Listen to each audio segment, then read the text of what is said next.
plaintiffs, Contrell Wright and his wife Callie, say their daughter gave birth to the defendant in prison.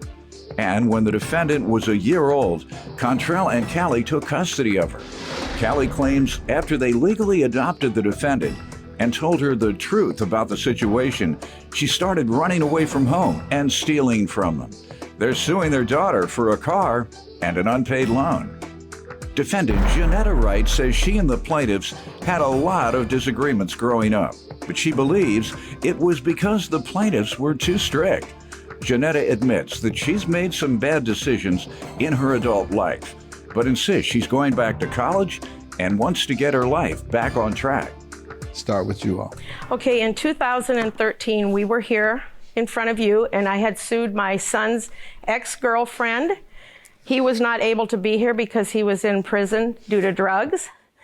And we won the case, and since that, she's gone back to drugs, and she's been in and out of prison and rehab, and he's currently in the county jail waiting to be sentenced to go back to prison for drugs. What type of drugs?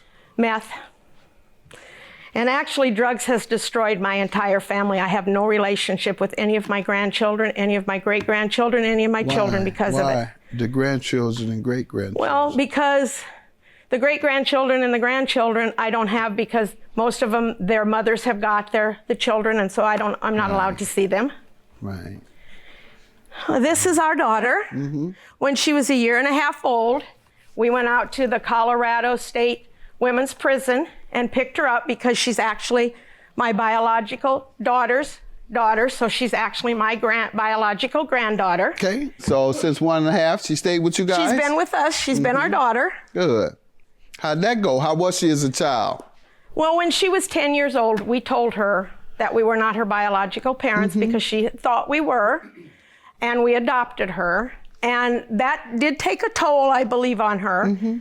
And at one point, she broke into our bedroom and stole like $500. What age? She was 11, I believe. All right, everybody's still out their parents' purse, not 500 though. Well, she spent it on it's her. usually 10 or 20, man. It's usually 5 or 10. Maybe she didn't know the difference. Go ahead. She spent it in a whole day on her friends. One day she spent $500 on her and her friends. Okay. Yeah, she went on shopping sprees, getting her friends' hair done and buying them clothes, That's stuff right. like that. That's right. She lived it up with that money. And she was on probation. She went to court for it because... What else? And then she would run away from home. How often? Well, in the last 2 years of her being at home, I think we had to call the police, I'm going to say 7 or 8 times, because she ran away. What age was this? I'd say between 14 and 17. Okay, you want to give me some background, young lady? Growing up, I did believe that they were my real parents. I never knew anything different. And to me, they still are my real parents. Good. I love them to death. We'd had a lot of disagreements growing up, and I mean a lot. I didn't agree with the way they did things. I was the youngest child, so they were smarter. By the time they got to me, they never got away with anything. Was on probation. You say they were too strict? Is that what you're pretty much I believe saying? that they were. They wouldn't let me straighten my hair until I was 17 because they didn't want me to damage my hair, but I thought it was my hair. You able to go on overnights with friends and they come to your house for sleepovers? Sometimes when I was good. Did you do after school activities or? To an extent. Were you all too strict on her, you believe? Yeah, We were strict. We were strict, today. That's what parents do, and we just felt that but you got to strike a balance there. For parents listening, it has to be a pretty delicate balance because you go too far and then they go the other extreme. And both of you all can't be the same. Somebody has to have some good sense. I was strict and didn't allow my sons and daughters, primarily my sons, to make a mistake because I was coming in on them. They were a little nervous about making mistakes because of me, but they can go to their mother and she was a little more permissive than I was. And so that balance worked out.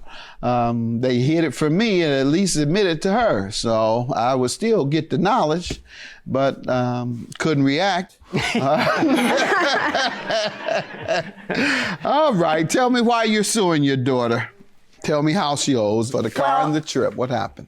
We had to go to Louisiana for a trip, and she insisted that she wanted to go. But my brother passed away. That's about it.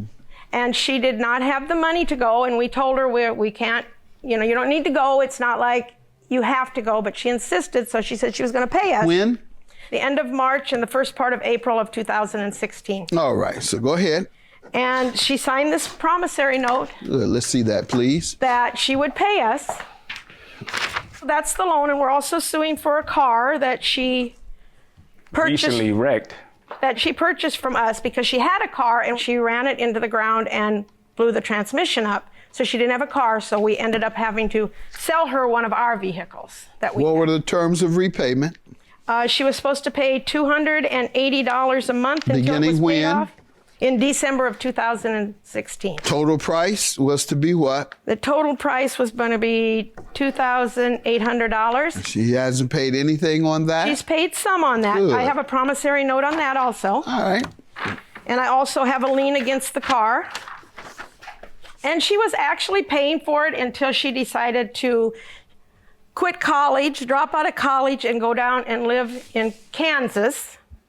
She had a scholarship to go to college through her dad's work, and she decided she would rather flunk out of college and drop. Then the second semester she dropped out, and she took off and went to Kansas. And I understand why she went to Kansas, because Why? she found her biological older sister, Got and it. she wanted to go down there and see her and get to know her. And They I got understand colleges that. there, right? Well, she hasn't went back to college. I know, they have them in Kansas too. Well, I'm though. hoping so. That's my point, yeah. So hopefully she's in college there. You tell me a little bit about that before we get to the car and the loan. I'm immediately more interested in that. Well, a couple weeks before I was supposed to start college, I was in a really bad car accident. I could have lost my life. It was that bad. And when you look at the car, you question why I even am standing right here now. I was in the hospital for a couple days. I had lost feeling in my leg. I had a terrible concussion. I had headaches for months at a time. After the car accident, I fell into a really deep depression. I couldn't really focus on a whole lot. School was affected also. You didn't tell us that, though.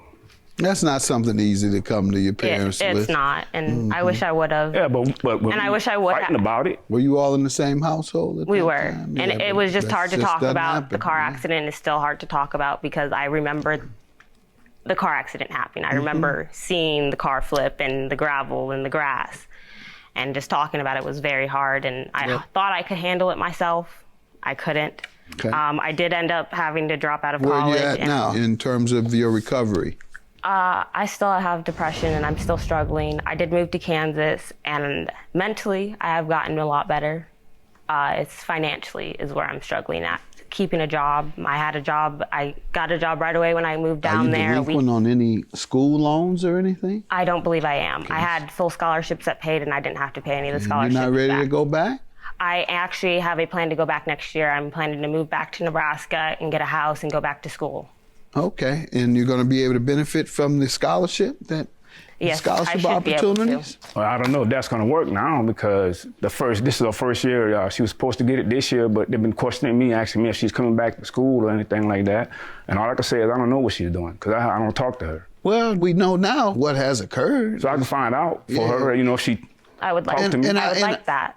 You would like that, and from what I'm hearing, a significant health challenge prevented her from utilizing that And scholarship. my depression also at that year That's what I'm referring to. Made my relationship with my parents a lot difficult too, because I stopped talking to them about everything. Yep. I like you all as a family. You all are a good family. Why can't you all work this out? You're I gonna would like try to. when I want a better We relationship with my want her back in our our family Oh, so man. much. Can I give my mom a hug? Go ahead and give each other a hug. I love you. I love you too, Mom. Can I give you a hug too, Dad? I love you, Dad. I miss you. I miss you too. I love you. I love you too. All right, I love to see that. And so, young lady, I want you to go and get therapy if you feel like you might be suffering from depression. That's best for that. In the meantime, I'm going to grant you all's judgment, but I'm so glad that you all are together. And You're going to look to go to college next fall? Is that what you want to do? Yes, Your Honor. All right, because if you're not, I'm going to bring your name up There in you here. go. All right. All right, I'm in the middle of a juicy case. I'm gonna wait till we got one of the most juicy cases that I know a lot of people are gonna watch. And then I'm just out of the blue. I'm gonna say, Jonetta Wright. That's what I'm gonna do. I'm gonna call you out. Hold me to it, Your Honor. Good luck to you. Thank you all. Thank you. Thank you. I just love you so much, Janetta, and I want you to do the very best, and I want you to get your life together because I need a relationship with one of my daughters. I love have you, none Mom. with any of them. I love you, Mom and Dad, and I'm trying. I'm really trying to get my life together. Hey, I'm just I want to upset. do it for you guys. I'm upset about the way you just not allowing me to be a father to you, you know? I That understand. hurts. I'm trying to do better, Dad.